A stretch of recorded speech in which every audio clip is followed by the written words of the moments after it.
오늘 하나님께서 우리에게 주시는 말씀은 다니엘 6장 10절입니다.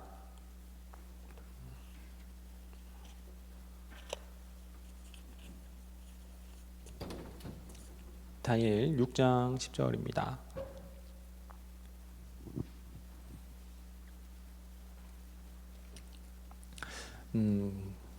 자, 봉독하겠습니다. 다니엘이 이 조서에 왕의 도장이 찍힌 것을 알고도 자기 집에 돌아가서는 윗방에 올라가 예루살렘으로 향한 창문을 열고 전에 하던 대로 하루 3번씩 무릎을 꿇고 기도하며 그의 하나님께 감사하였더라. 아멘. 여러분들도 뭐 아시는 분들은 다 잘 알겠지만 저는 운동을 꽤 좋아할 뿐만 아니라 잘합니다.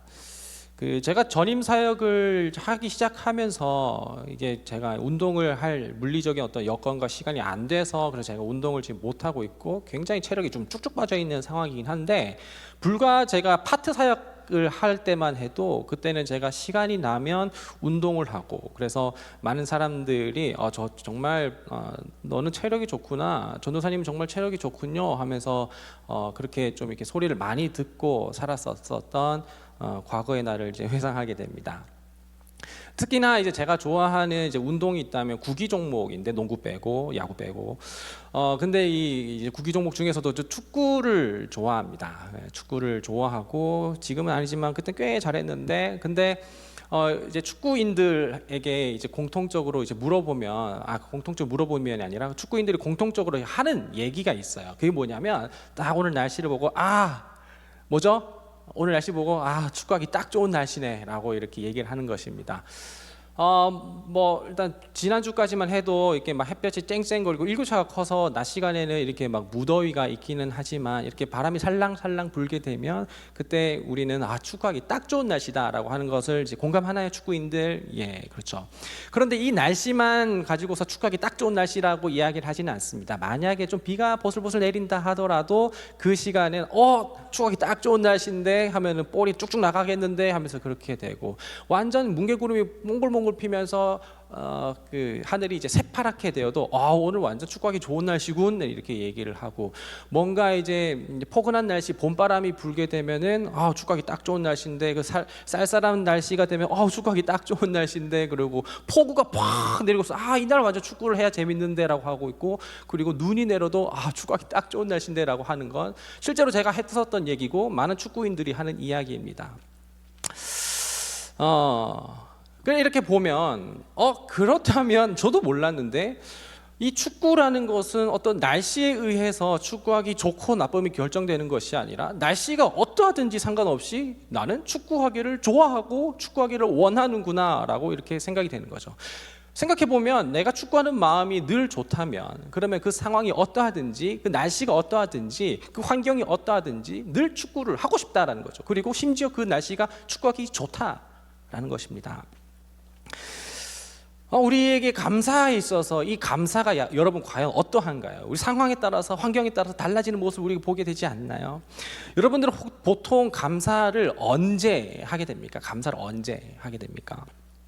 보통 좋은 일이 생기면 돈을 주었다 감사하지요. 그리고 뭐 꿀잠 잤다 감사하지요. 그리고 배 부르다 감사하지요. 그렇게 우리는 어떤 좋은 일이 있었을 때 감사를 하게 되거나, 혹은 어려운 일이 있었는데, 어려운 일이 있다가도 이 어려운 일을 해냈었을 때, 그때 우리는 또 좋군, 감사하군 이라고 이렇게 생각을 할 수도 있겠고, 그리고 그냥 평이하게 좋은 일도 없고, 그리고 힘든 일도 없고, 그냥 굉장히 평탄하고 평범한 일이 있다고 하더라도 우리는 그 상황 가운데서도 감사하군이라고 이렇게 생각할 수가 있단 말입니다.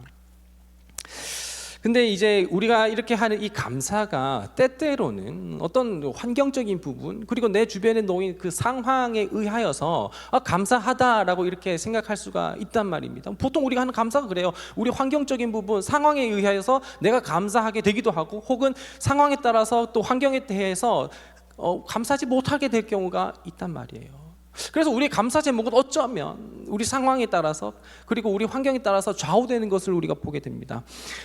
물론 우리 기독교인들, 우리 신앙인들은 비그리스도인들과 비기독교인들보다도 감사라는 말은 훨씬 더 많이 하는 것 같아요. 왜냐하면 성경에서도 분명히 곳곳에서 감사하라라고 이렇게 이야기를 하고 있고, 그것이 단순히 권면 정도가 아니라 명령일 때가 훨씬 더 많고, 그리고 교회에서도 뭐 감사 릴레이를 이렇게 한다든지, 그리고 뭐 어떤 그 감사의 문화가 기독교에 있어서 특히나 뭐 추수감사, 맥주감사라는 것처럼 더 많이 이제 문화적으로 있기 때문에 우리 기독교인들은 그래도 비기독교인들보다 감사를 더 많이 하는 것 같긴 해요. 그러나 그 감사의 내용과 그 제목을 이렇게 딱 듣게 되면, 그래서 조금 이렇게 좀 살펴보게 되면, 이 감사는 뭐 기독교인이라서 감사를 한다라기보단 그냥 횟수 정도로 더 많이 할 뿐이지 비그리스도인들과 하는 감사와는 그렇게 다르지 않겠다라는 것을 보게 된다라는 것이죠. 뭐 그냥 좋은 날씨 주셔서 감사, 그리고 예를 들어서 오늘 예배할 수 있어서 감사, 그리고 오늘 예배 가운데에 뭐 깨달음이 있어서 감사, 뭐 이런 감사도 사실 여기에 어떤 단어가 신앙적인 그런 이제 문화적인 부분이 들어있을 뿐이지, 이 단어를 그냥 다른 것으로 바꿔도 우리가 다른 신앙인들 아닌 그 비신앙인들과 하는 감사의 내용이 그렇게 다르지 않다라는 거예요. 똑같다라는 것이 어쩌면 우리의 감사라는 거죠. 그러니까 횟수에서의 차이가 있을 뿐 어떤 그 내용에 있어서 차이는 그렇게 다르지 않다라는 것을 보게 된다면, 그러면 우리는 정말 우리가 하는 감사는, 정말 진정한 그리스도인들이 해야 하는 감사는 뭐냐라는 것이 우리가 질문을 할 수 있게 된다는 것입니다. 물론 제가 뭐 오늘 좋은 날씨 주셔서 감사, 비 오게 해주신 감사, 비 안 오게 해주신 감사, 들판에 장미꽃 감사, 장미꽃 가시 감사, 뭐 이렇게 감사를 계속해서 뭐 그냥 할 수 있어요. 그리고 이 감사의 내용이 나쁘다 혹은 틀렸다라고 얘기를 하는 것도 아니에요. 하지만 이런 우리 감사의 내용이 그 단순히 어떤 현상적인 부분이나 혹은 어떤 상황적인 부분, 환경에 의하여서 우리가 감사를 하게 된다면, 그럼 우리 시시때때로 변하는 어떤 상황들, 그리고 우리 눈에 보이는 어떤 현상들에 따라서 우리의 감사의 내용이 혹은 횟수가 달라질 수 있다라는 것을 이야기하고 있는 것입니다. 그래서 그럴 때 우리는 어떤 상황에 의해서, 현상에 의해서, 그리고 환경에 의해서 우리의 감사의 내용이 그리고 횟수가 줄어들게 될 때는 내 믿음이 혹시 잘못된 건 아닌가라고 이렇게 착각하게 되기도 하고, 혹은 내 횟수가 많아지면 많아질수록 나는 지금 신앙이 좋군이라고 이렇게 착각할 수가 있게 되는 것이, 어떤 감사의 어떤 횟수나 혹은 내용에 대한 표본으로 우리가 삼고 있을 때가 있다라는 거예요.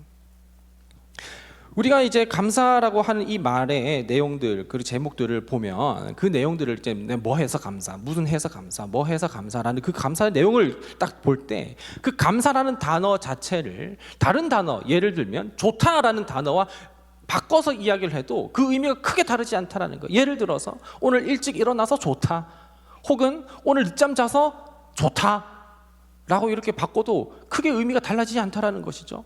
오늘 예배 가운데 은혜를 받아서 감사하다가 아니라 좋다라고 이렇게 해도 뭐 똑같다라는 거예요. 그러니까 어쩌면 우리는 마냥 좋은 일에 대하여서 그냥 그 단어 자체를 그냥 감사라고 쓸 뿐이지, 그냥 우린 좋을 때만 쓴다라는 거예요. 안 좋을 때는 안 쓴다라는 거예요. 그것이 우리의 감사의 내용이라면, 그렇다면 비기독교인들과 기독교인들이 하는 그 감사의 차이가 어디에 있겠냐라는 겁니다.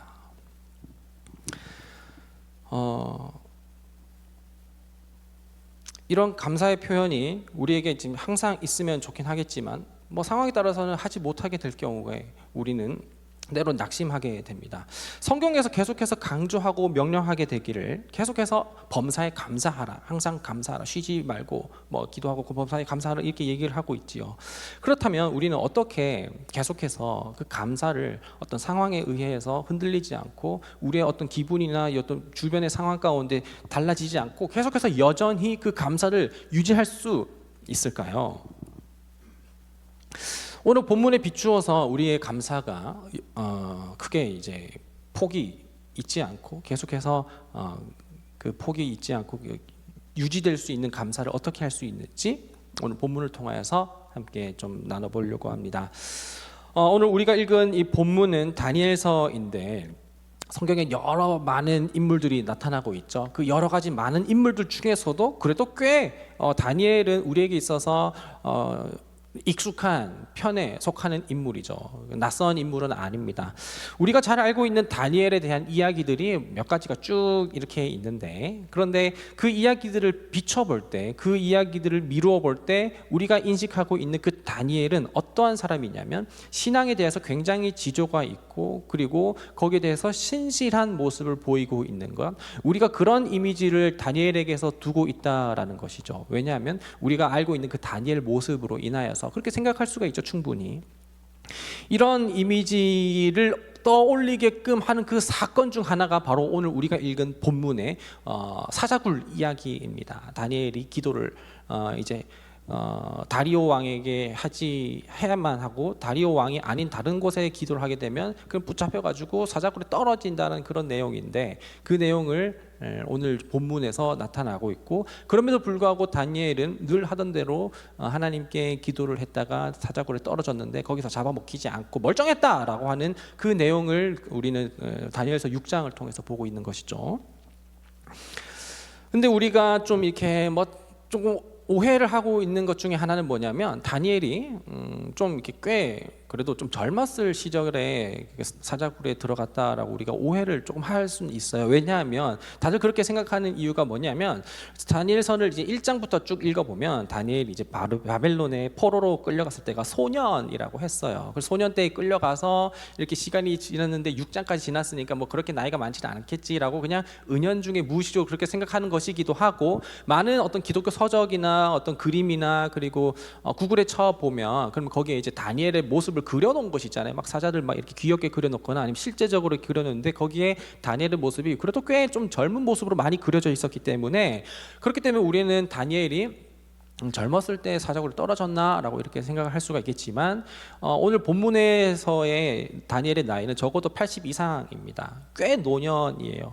이 다니엘이 어떤 가장 인생의 말년 가운데에서 나타난 일이 바로 다니엘서 6장이고, 여기에서 다니엘은 그렇게 노년 가운데 힘이 없었을 때 떨어졌다, 사자굴에 들어갔다라는 그런 내용입니다. 어쨌거나 계속해서 다니엘의 어떤 상황에 대하여서 이야기를 조금 더 계속 나누려고 하는데요. 아까 말씀드렸다시피, 조금 전에 말씀드렸다시피 바벨론의 포로로 소년 때에 잡혀가게 되고, 거기에서 이제 어떤 바빌론식의 어떤 문화와 어떤 학문을 배우게 됩니다. 물론 그 가운데서도 하나님의 율법 그걸 계속해서 듣고 읽고, 그리고 이제 그걸 지키면서 살긴 했지만, 거기에서 어떤 바빌론의 문화에 의해서 계속해서 거기에서 지도자로 성장 됐던 것이죠. 그 당시 포로로 잡혀갔었을 때 그 느부갓네살의 어떤 정책 자체가 타국의 소년인들이라 하더라도 꽤 괜찮은 사람들이면 얘네들을 잘 키워서 우리의 어떤 인재로 삼겠다라는 것이 그 당시에 느부갓네살의 이제 정책이기도 했는데, 그래서 거기에서 다니엘은 정말 열심히 또 충실하게, 그리고 꽤 괜찮은 모습으로, 그리고 두각을 나타내서 이렇게 생활하는 모습을 보게 되죠. 물론 다니엘이 그렇게 좀 두각을 나타내고 그리고 엄청난 어떤 신앙인의 모습을 나타낼 수 있었던 그 어떤 결정적인 상황이 있다면, 그것은 아마도 느부갓네살 왕이 이제 꿈을 꿨다가 꿈을 해석을 하지 못하는데, 아무도 꿈을 해석을 하지 못하는데 여기에서 다니엘이 하나님에 의하여서 꿈을 해석해줬고, 거기에서 이제 인정을 받아서 높은 자리에 올라가게 됐을 때 더 많은 사람들에게 이제 모습에 띄게 되고 그렇게 되는 것을 우리가 보게 되는 것이죠. 다니엘이 이제 느부갓네살 때에 이제 높은 직위에 올라서 거기에서 이제 훈련을 받고 지도자로 있다가, 근데 이제 거기에서 이제 계속해서 이제 시간을 보내면서 그렇게 무탈하게 계속해서 그 자리를 지켜나가고 있는데, 근데 이제 이 모습이 이제 왕이 3번 벨사살 그리고 이제 다리오에 이르기까지, 느부갓네살, 벨사살, 다리오에 이르기까지 왕 정권이 3번이나 바뀌었는데도 불구하고 계속해서 그 자리를 지켜냈다라는 것이죠. 그러면은 우리가 딱 봤을 때, 다니엘은 정말 대단한 사람이고 믿음의 생활을 열심히 했기 때문에 저 위치를 하나님께서 허락하신 것일까라고 우리가 생각을 할 수가 있겠지만, 거기에 대해서는 뭐 성경에서 따로 그렇기 때문에 뭐 그렇게 됐다라고 우리가 얘기를 섣불리 할 수는 없을 것 같아요. 자, 어쨌든 이제 이 노년에 80 이상이 된 이 노년에 여전히 이제 다리오의 어떤 정책에 의하여서 또 새롭게 또 다니엘은 또 이 자리를 이렇게 계속해서 이어나가게 되는데, 근데 오늘 이제 6장 1절에 보면 다리오는 그 나라를 다스리기 위하여서 그 방백들, 그러니까 지방을 다스리는 이제 관리들을 이제 120명을 쭉 세웁니다. 1절을 보면. 그리고 1절을 보면 이 120명을 쭉 세우는데, 그리고 이 120명을 관리하고 또 이렇게 또 통치할 총리 3명을 더 위에 또 세웁니다. 그렇게 세우려고 했는데, 근데 다리오가 봤을 때 다른 이 총리 3명 중에 유독 이 다니엘이 굉장히 좀 이렇게 두각을 나타내고 여전히 굉장히 총명하고 그리고 굉장히 특별하고 특출한 거예요. 그래서 이 다니엘을 더 높은, 완전 이제 전국을 다스리는 그런 이제 그 직책으로 이제 올리려고 이렇게 지금 각을 재고 있는데, 이 다리오의 어떤 의도를 파악했었던 나머지 총리들이 그 다니엘이 이렇게 좀 높은 자리로 올라가는 것을 이제 탐탁지 않아 하는 거예요. 그래서 어떻게든지 꼬투리를 잡아서 그래서 털어서 이제 이게 흠이 있다라는 것을 이제 증명해가지고 그 자리에 적합하지 않다라고 이렇게 증명해내려고 하는데, 아무리 털어도 먼지가 나지 않는 거예요. 그래서 이 총리들은 생각을 하길, 이렇게 털어서는 다니엘이 지금 무흠하니까, 그러니까 먼지가 안 난다면 먼지를 묻혀야겠다라고 이렇게 해서, 그래서 법률을 새로 이렇게 제정을 하려고 이제 건의를 하는 거죠. 그래서 다리오에게 가서 법률 제정을 할 때 왕이시여 30일 동안 다리오 왕이 아닌 다른 누군가에게, 사람이든지 혹은 신이든지 그 누구에게라도 기도를 하거나 간구를 하게 되면, 구하게 되면 그 사람을 잡아가지고 사자굴에 넣지요 라고 이렇게 건의를 한 거예요. 그랬을 때 이 이야기 건의를 듣고 다리오 왕은 좋게 여겼죠. 왜 좋게 여겼냐면, 어쨌거나 이제 이 자기가 이제 새롭게 또 왕으로 이렇게 세워지면서 이게 정책을 펼쳐 나가게 됐을 때 어떤 자기의 권위와 그리고 어떤 자기의 어떤 그 통치를 위하여서, 그리고 그 정당성을 부여하기 위하여서, 자기 자신을 높이기 위하여서 이렇게 하기 위해서 신하들이 이게 좋은 아이디어를 갖고 왔다고 생각하고, 거기에 대해서 따로 다른 생각 들지 않았었던 것 같아요. 그래서 오케이 콜 이렇게 하면서 도장을 찍으려고 이렇게 했었죠. 도장을 찍었죠. 그런데 다리오는 아까도 말씀드렸지만 다니엘을 굉장히 신뢰했었어요. 그러나 이 나머지 총리들이 다니엘의 함정에 빠뜨리려고 하는 것을, 그 의도를 알아채지 못하고 그냥 콜 이렇게 해서 이제 도장을 찍은 거죠. 이 도장을 찍은 이상 이제 이것은 물을 수가 없게 되었습니다.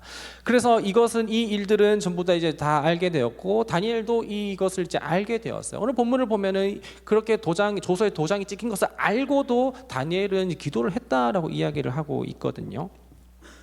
다니엘은 이렇게 마지막 이 노년에 또 마지막 이제 스펙이 될 수 있는 그 왕에게 또 신임을 얻어서, 그래서 그렇게 중직을 맡게 됐을 때, 그때 30일 동안 기도를 하지 않으면 그러면 계속해서 그 자리를 유지할 수가 있었습니다.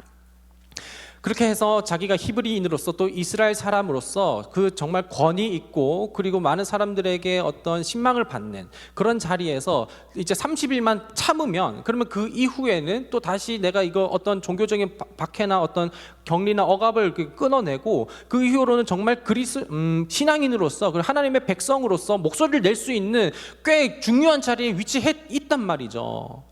다니엘은 그럴 수 있었어요. 얼마든지 그럴 수 있었고, 그 누구라도 그렇게 타협을 할 수가 있었단 말입니다. 그럼에도 불구하고 그 어떤 마지막에 그 지방 전체를 나라 전체를 다스리는 거기에서 업무가 과중이 돼서 스트레스는 있겠지만, 더 많은 대의를 위하여서 이거 정도는 30일은 기도를 하지 않고 참을 수 있었단 말입니다. 그러나 그럼에도 불구하고 다니엘은 하나님께 기도를 했어요. 어떤 기도를 했을까요? 기도를 했겠죠. 내가 믿는 하나님을 향하여서, 하나님, 제가 30일 동안만 기도를 참게 되면 앞으로는 제가 더 하나님 나라를 위하여서, 그리고 우리 바벨론을 통치를 벗어나서 이스라엘의 어떤 회복을 위하여서 제가 정말 중요한 일을 할 수 있을 것입니다라고 그렇게 기도를 하고, 하나님 인애가 많으시고 오래 참으시고 자비로우신 하나님, 조금만 더 참아주신다면 제가 그러면은 이제 이 자리, 마지막 자리를 통하여서 정말 이 말년에 하나님 나라를 위해서 제가 정말 대단한 일을 해낼 수 있을 테니 좀만 참아주십시오. 그리고 내가 기도를 한다고 하더라도 이 기도하는 것을 아무도 못 보게 해주시고, 그 기도를 못한다 하더라도 하나님 이해해 주시고, 그렇게 내가 이 자리를 마지막에 해서 이 자리를 통해서 하나님께 영광되게 해주세요라고 기도를 할 수 있었습니다. 그러나 다니엘은 그렇게 기도하지 않았어요. 다니엘은 그렇게 기도하지 않고, 오늘 우리가 본문에 본 것처럼 다리오 왕이 그 조서에 도장을 찍은 것을, 그것을 알고도 전에 하던 대로 그렇게 기도를 했다라는 것입니다.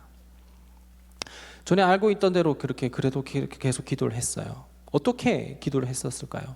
다니엘의 기도의 제목이 어떻게 상세하게 나온 것은 아니에요. 상세하게 나오지 않았기 때문에 다니엘의 기도가 어떠한지는 모르겠지만 적어도 이 도장 찍어서 그래서 30일 동안 다른 사람 하나님께 기도하지 못하게 하는 이 일로 인하여서 기도의 제목이 바뀌었다라는 것은 의미하지 않아요. 전에 하던 대로 그렇게 계속해서 기도를 했다라는 것이죠. 그리고 더 중요한 것은 무엇이냐면 기도하며 오늘 본문의 10절에 본 것처럼 감사했다는 겁니다.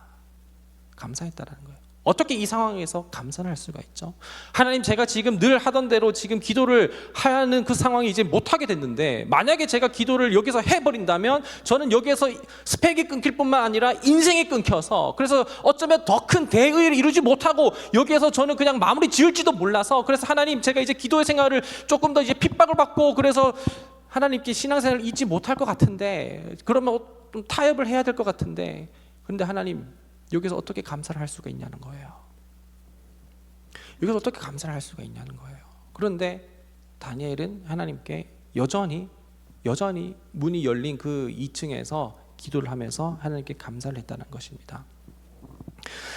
다니엘은 그동안 해왔었던 것대로 이제 계속해서 기도를 하게 됐을 때 그러면 적어도 다니엘의 기도가 바뀌지 않았다는 것은 전에 하던 대로 계속해서 기도했다는 것은 적어도 이 상황으로 인하여서 다니엘의 기도 제목이 바뀌지는 않았다는 거예요. 다니엘의 기도 제목을 다니엘의 감사를 어떤 상황이 환경이 바꾸지 않는다라는 거예요. 제가 어떠한 날씨에서도 축구하기 좋겠다라고 얘기를 하는 것처럼 다니엘도 어떠한 상황 가운데서도 하나님을 향해서 기도하는 것이 좋다고 하고 그것이 변하지 않는다는 겁니다. 어떻게 그럴 수가 있는 것이죠? 다니엘은 정말 특출난 사람이기 때문에 비범한 사람이기 때문에 우리가 갖고 있는 정도의 믿음 수준이 아니라 정말 대단한 믿음의 수준이었고 그렇기 때문에 그 자리에 올랐기 때문이고 그리고 그 자리에 있기 때문에 그런 믿음을 갖고 있어서 우리와는 다른 믿음을 갖고 있어서 그래서 우리는 정말 좀 이질감을 느끼고 있나요? 하지만 성경에서 말하고 있는 것은 다니엘의 믿음을 가지고서 얘기를 하지 않아요. 다니엘이 이렇게 기도를 하는 것과 다니엘이 이렇게 감사하는 것은 다니엘에게 있는 어떤 믿음이 대단해서라고 얘기를 하지 않아요. 저 여기서 부각하고 있는 것은 그것이 아니에요. 다니엘은 알고 있었습니다. 뭘 알고 있었느냐? 다니엘이 감사할 수 있는 이유는 하나님의 회복에 대한 어떤 확신이 있었기 때문에 그래요. 하나님께서 이 나라를 그리고 이 민족을 다시 회복시킬 그것에 대한 확신이 있었기 때문에 그런 겁니다. 다니엘서는 우리가 보다시피 1장부터 12장까지가 이렇게 12장으로 12개 장으로 이루어져 있는데 이 12개 장을 이렇게 나누게 된다면 앞에 전반부 1장부터 6장까지 나누고 그리고 7장부터 12장까지 나눠요. 1장부터 6장까지는 어떤 역사서에 관한 어떤 그런 성격의 이야기에 좀 더 가깝다면 7장부터는 그 예언서의 묵시에 관한 그 예언에 관한 느낌으로 더 많이 이렇게 되어 있어요. 그래서 1장부터 6장까지는 어떤 시간의 순서에 따라서 배열이 됐다면 7장부터 12장까지는 어떤 시간순의 배열로 되어 있지 않아요. 그런데 우리가 읽었다시피 6장에 있는 내용은 그야말로 가장 다니엘의 마지막 이야기인데 이 마지막 이야기 이때쯤에 다니엘이 받은 그 예언이 있어요. 그 예언에 대한 그 이야기가 9장인데 그 9장 1절과 2절을 읽어보면 다니엘이 확신하고 있었던 게 있었다는 것입니다. 다니엘 9장 1절과 2절 한번 볼까요? 몇 장 넘김에 있습니다. 다니엘 9장 1절과 2절 성경 있는 분들은 보시고 9장 1절과 2절을 읽겠습니다. 메대 족속 아하수에로 아들 다리오가 갈대아 나라 왕으로 세움을 받던 첫 해 곧 그 통치 원년에 나 다니엘이 책을 통해 여호와께서 말씀으로 선지자 예레미야에게 알려주신 그 연수를 깨달았나니 곧 예루살렘의 황폐함이 70년 만에 그치리라 하신 것이니라. 그러니까 지금 다니엘은 이 다리오 왕 원년 때에 뒤늦게 성경책을 읽다가 어떤 성경책을 읽었냐면 예레미야의 성경책을 읽다가 거기에서 예레미야가 얘기하길 그러니까 하나님께서 스포해 주시길 이스라엘은 70년 이후에 모든 포로로부터 이렇게 해방될 것이다 라고 그렇게 예언이 되어 있고 그 예언하고 있는 그 신실하신 하나님에 대한 믿음이 있었기 때문에 다니엘은 다 알았었어요. 마치 공포 영화를 볼 때 하나도 놀라지 않고 긴장을 하지 않고 계속해서 쭉 볼 수 있었던 것처럼 다니엘은 그 모든 것을 알았기 때문에, 그리고 그 모든 것을 예언하게 하신 하나님, 변하지 않으시고 신실하시고 변함없으신 그런 하나님을 믿고 있었기 때문에 당장 지금 일어난 이 30일에 기도하지 못함으로 인하여서 어떤 이스라엘의 존망이 바뀐다라든지 아니면은 뭐 자기의 믿음이 바뀐다라든지 그것이 달라지지 않는다고 이렇게 다니엘은 확신하고 있었기 때문에 여전히 자기의 기도 제목 바뀌지 않았다는 겁니다. 만약에 다니엘이 이런 거에 대한 확신이 없고 하나님에 대한 확신이 없고 믿음이 없고 어떤 상황에 대해서, 그리고 성경을 통하여서 예레미야의 예언을 통하여서 알고 있는 것이 없었다면 상황에 의해서, 환경에 의해서, 보여지는 현상에 의해서 기도 제목이 바뀌거나 감사하지 못했을 수도 있겠지만, 다니엘이 여전히 기도의 제목이 바뀌지 않았고 여전히 감사할 수 있었던 단 하나의 이유가 있었다면 그 모든 것들을 행하실 하나님에 대한 신뢰가 분명하게 있었다라는 것이에요. 그렇기 때문에 다니엘은 계속해서 변하지 않는, 늘 하던 대로 계속해서 하루에 3번 예루살렘을 향하여서 하나님을 위해 향하여서 기도를 할 수가 있었다는 것입니다. 상황이 다니엘의 기도를 흔들지 못했어요. 그 보여지는 어떤 여러 가지 사건들이 다니엘의 어떤 감사를 흔들리지 못했어요. 왜냐하면 궁극적으로 흔들리지 않는 하나님이 계시기 때문에, 그것을 믿기 때문이에요. 우리는 지금 상황에 따라서 기도할 때가 너무 많고 상황에 따라서 감사하거나 감사하지 못할 때가 너무 많아요. 왜냐하면 우리 당장 눈앞에 있는 여러 가지 일들은 계속해서 우리를 정말 무너지게 하는 것 같고 때로는 우리를 넘어다 세워서 감사하게 되는 것 같지만, 그렇지만 이 일들은 우리가 모든 감사나 혹은 기도의 제목들을 여기에만 두게 된다면, 그러면은 우리의 감사의 제목은 횟수는 많아지거나 혹은 뭐 깊이가 있는 것처럼 보인다 할지라도 우리는 그 어떤 보여지는 바로 눈앞에 시시때때로 바뀌는 그 눈앞에 있는 것들 때문에 우리의 신앙이 흔들린단 말입니다. 신앙이 흔들린단 말이에요. 기도는, 그리고 감사는 사건에 대한 것이 아닙니다. 그 기도는, 우리의 신앙은, 우리의 감사는 어떤 눈에 보이는 것 때문에 더 생겨나거나 덜 있거나 하는 게 아니에요. 감사는 대상의 문제입니다. 대상의 문제이지 현상의 문제가 아니에요. 우리의 감사는 좋다라고 끝날 때가 너무나도 많아요. 푹 자서 좋다, 푹 자서 감사, 병원에서 수술을 잘 맞춰서 감사, 좋다, 이렇게 된단 말이에요. 하지만 비록 지금 실패한 것처럼 무너진 것처럼 느껴진다 할지라도 우리는 현상에 의해서 감사하는 것이 아니라 대상, 바뀌지 않는 하나님에 대하여서 우리의 마음이 있을 때, 그때 우리는 감사할 수 있습니다. 기도할 수 있습니다. 예배할 수 있습니다. 지난 시리즈요, 기도의 시리즈도 처음에 얘기할 때 기도는 대상에 관한 것이라고 얘기를 했었죠. 사실 신앙에 관한 모든 부분들은 다 대상에 대한 문제예요. 하나님을 의지하느냐 의지하지 않느냐의 문제이고, 그리고 하나님께 기도하느냐 아니면 날 위하여서 기도하느냐의 문제이고, 하나님께 감사하느냐 혹은 다른 것에 대해서 좋다라는 감정이냐, 그 문제입니다. 여러 가지 상황의 문제들, 그리고 어려움의 문제들, 그것은 때로는 우리를 사자굴까지 밀어붙이는 일도 있겠지만 그러나 그 상황은 또 언제 변할지 모르고 또 어떻게 바뀔지 모르는데 우리는 다 알아요. 우리에게 주어진 하나님의 계시로서의 성경, 이 성경을 통해서 우리에게 영원한 생명을 허락하여 주시고 그 하나님 나라를 신실하게 이루어 가실 그 변하지 않는 하나님 우리가 믿는다면 당장 감사하지 못할 것이 아니라 우리 늘 감사할 수 있습니다.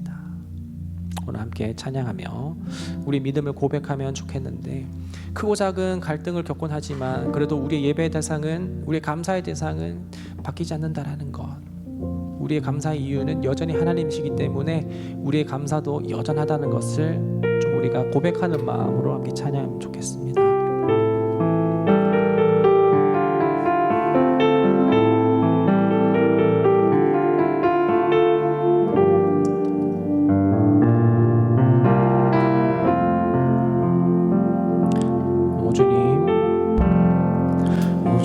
당신은 내 삶 구석구석까지 감탄하시며 나를 응원하시는 분,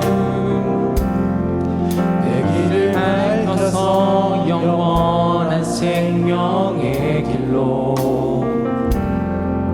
인도하시며 나를 격려하시는 분 크고 작은 갈등을 겪곤 하지만 항상 결국 당신을 선택합니다. 나의 유일한 고백의 대상은 오직 아름다운 당신뿐입니다. 나의 유일한 고백의 대상은 오직 아름다운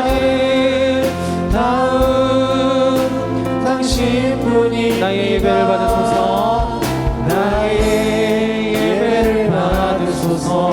홀로 영광을 받으소서. 주여. 우리 처음부터 다시 한번 찬양할 때 우리 일어서서 하나님께 고백합니다.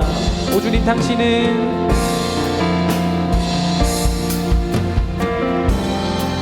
오 주님, 당신은 내 삶 구석구석까지 감찰하시며 나를 응원하시는 분, 내 길을 밝혀서 영원한 생명의 길로 인도하시며 나를 격려하시는 크고 작은 갈등을 겪곤 하지만 항상 결국 당신을 선택. 크고 작은 갈등을 겪곤 하지만 항상 결국 당신. 다시 한번 크고 작은 갈등을 겪곤 하지만 항상 결국 당신을 선택합니다. 나의 유일한 고백의 대상은 오직 아름다운 당신뿐입니다. 나의 유일한 고백의 대상은 오직 아름다운 당신뿐입니다. 나의 고백의 대상은 오직 아름다운 당신뿐입니다. 유일한 고백의 대상은 오직 아름다운 당신뿐입니다. 나의 예배를 받으소서. 홀로 영광을 받으소서. 주여, 나의 주여. 예, 우리 함께 이 시간 기도하며 나아갑니다. 하나님, 우리는 기독교인이라서 신앙인이라서 그래서 남들보다 더 감사할 수 있고 지금 상황 가운데 힘들지만 어렵지만 그래도 감사할 수 있는 것은 내가 갖고 있는 믿음 때문인 줄 알았지만 하나님, 그 믿음은 내가 갖고 있는 믿음은 내가 갖고 있는 감사의 제목은 유한해서 바로바로 바뀌는 어떤 나의 기분과 감정 상태와 그런 내 주변의 상황들 때문에 끝날 수도 있고 또 횟수가 줄어들 수 있지만 다니엘이 그렇게 사자굴로 몰려지는 그 상황 가운데서도 예레미야의 책을 통하여서 하나님의 그 신실함을 보았기 때문에 그렇게 하나님을 향하여서 전에 하던 그대로 계속해서 바뀌지 않고 기도했었던 것을 보게 된다면 하나님, 오늘도 우리가 그렇게 할 수 있습니다. 지금 상황이 말도 안 되고 정말 여러 가지 어려운 일들이 너무나도 많지만 그래도 기도할 수 있는 것은, 감사할 수 있는 것은, 그 제목이 바뀌지 않는 것은 우리를 향한 그 하나님의 신실하심과 그 한량없는 사랑이 여전하기 때문입니다. 이 시간 우리 감사의 기도를 하게 될 때 그런 감사의 기도 제목을 가지고서 그렇게 하나님께 감사하며 기도하며 나아가면 좋겠습니다. 함께 기도합니다. 하나님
하나님,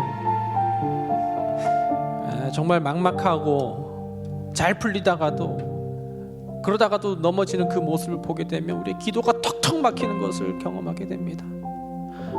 우리의 감사가 끊어져서 도대체 오늘 뭘 감사해야 될지도 모르겠습니다.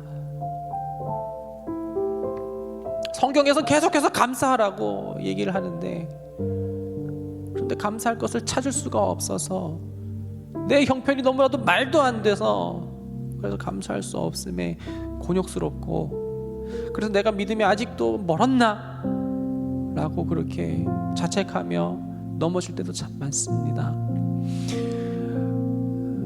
조금만 타협을 한다면 지금까지 해왔었으니 30일만 멈추면 더 많은 의를 이룰 수 있겠다고 생각을 하며 충분히 멈출 수도 있었겠지만 여전히 하던 대로 상황에 따라서 신앙이 바뀌는 것이 아니라 그것을 지속할 수 있었던 그 다니엘의 모습은 하나님을 향한 그 확신이 있었기 때문인 것을 보게 될 때에 하나님 그러한 확신과 그러한 믿음이 우리 가운데도 있게 하여 주셔서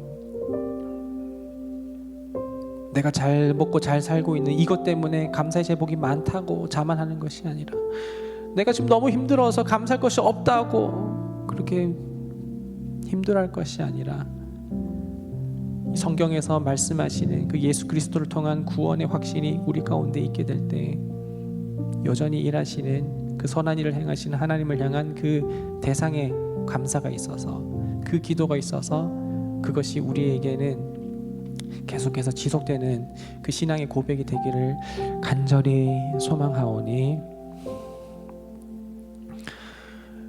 그런 믿음을 우리 오늘 예배하는 모든 예배자들 가운데 허락하여 주셔서 앞으로 살아낼 때 다니엘과 같은 그런 초연한 모습을 우리 가운데도 허락하여 주옵소서. 주 예수 그리스도의 은혜와 하나님의 한량없는 사랑하심과 성령님의 인도하심, 교통하심이 현상이 아닌 대상을 향한 그 감사와 그 믿음의 고백이 고정되어 하나님을 향한 그 우리의 믿음이 지속되기로 다짐하고 또한 결단하고 간구하는 여기 모인 모든 예배자들과 예배자들의 삶 가운데 지금부터 영원토록 함께 하시기를 간절히 축원하옵나이다. 아멘.